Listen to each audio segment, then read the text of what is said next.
Assalamualaikum warahmatullahi wabarakatuh. Perkenalkan, saya Julia Habita, NIM 2063142, Prodi Perbankan Syariah 1B. Baiklah, di sini saya akan menjelaskan sedikit materi tentang ilmu Jarah wa Ta'dil.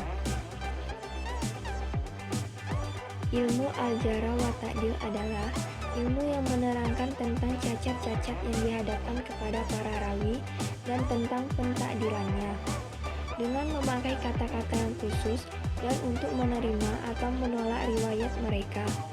Ilmu ini tumbuh bersama-sama dengan tumbuh periwayatan dalam Islam, karena untuk mengetahui hadis-hadis yang sahih perlu mengetahui keadaan rawinya, secara yang memungkinkan ahli ilmu menetapkan keberadaan rawi atau kedustaannya hingga dapatlah merasa antara yang diterima dengan yang ditolak. Karena itu, para ulama menanyakan keadaan para rawi, meneliti kehidupan ilmiah mereka agar mengetahui siapa yang lebih hafal dan kuat ingatannya. Adapun kegunaan dari ilmu Al-Jarah wa Ta'dil untuk menentukan kualitas perawi dan nilai hadisnya, menetapkan apakah periwayatan seorang perawi itu bisa diterima atau ditolak sama sekali. Selanjutnya, sejarah pertumbuhan ilmu Jarah wa Ta'dil. Sejarah pertumbuhan ilmu Jarah wa Ta'dil seiring dan sejalan dengan sejarah pertumbuhan dan perkembangan periwayatan hadis. Karena bagaimanapun juga, untuk memilah hadis-hadis yang sahih harus melewati penulisan perawi-perawi dalam sanadnya, yang pada akhirnya memungkinkannya untuk membedakan antara hadis yang maqbul dan yang mardud. Ilmu ini tumbuh bersama-sama dengan tumbuhnya peristiwa yatan dalam Islam, karena untuk mengetahui hadis-hadis yang sahih perlu mengetahui keadaan rawinya. Secara kemungkinan, ahli ilmu menetapkan keberanian rawi atau kedustaannya hingga dapatlah membedakan antara yang diterima dengan yang ditolak.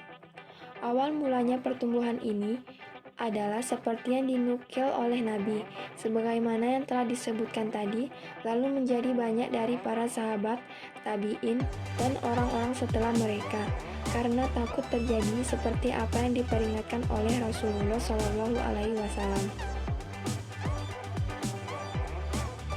Selanjutnya, syarat penjara dan pentakdil. Yang pertama, takwa. Dua, wara, atau orang yang selalu menjauhi perbuatan maksiat, syubhat, dosa kecil, dan makruhat. Yang ketiga, jujur. Keempat, menjauhi fanatik golongan. Kelima, mengetahui sebab-sebab mentakdil dan mentajrih. Yang keenam, mengetahui penggunaan kalimat-kalimat bahasa Arab dengan pengetahuan terhadap penggunaan kalimat-kalimat bahasa Arab. Dan yang ketujuh, haruslah orang tersebut alim atau berilmu pengetahuan.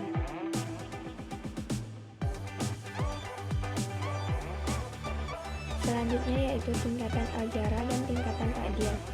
Tingkatan Al-Jarah meliputi 6 tingkatan. Tingkatan pertama yang menunjukkan adanya kelemahan, dan ini yang paling rendah dalam tingkatan Al-Jarah. Tingkatan kedua yang menunjukkan adanya kelemahan terhadap perawi dan tidak boleh dijadikan sebagai hujah.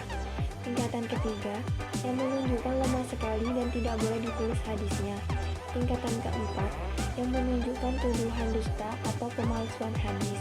Tingkatan kelima yang menunjukkan sifat dusta atau pemalsu dan semacamnya.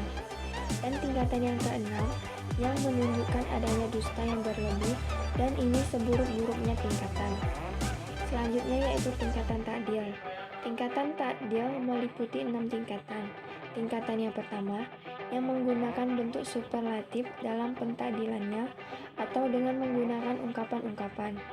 Tingkatan yang kedua dengan menyebutkan sifat yang menguatkan keisikahannya, keadilannya, dan ketetapan periwayatannya, baik dengan lafaz maupun dengan makna.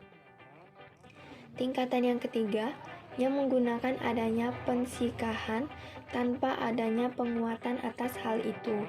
Tingkatan yang keempat yang menunjukkan adanya keadilan dan kepercayaan tanpa adanya isyarat dan kekuatan hafalan dan ketelitian. Tingkatan yang kelima yang tidak menunjukkan adanya pensikahan ataupun celaan. Dan tingkatan yang keenam, isyarat yang mendekati celaan atau jarti.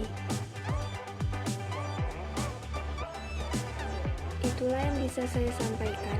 Atas kesempatannya dan perhatiannya, saya ucapkan terima kasih.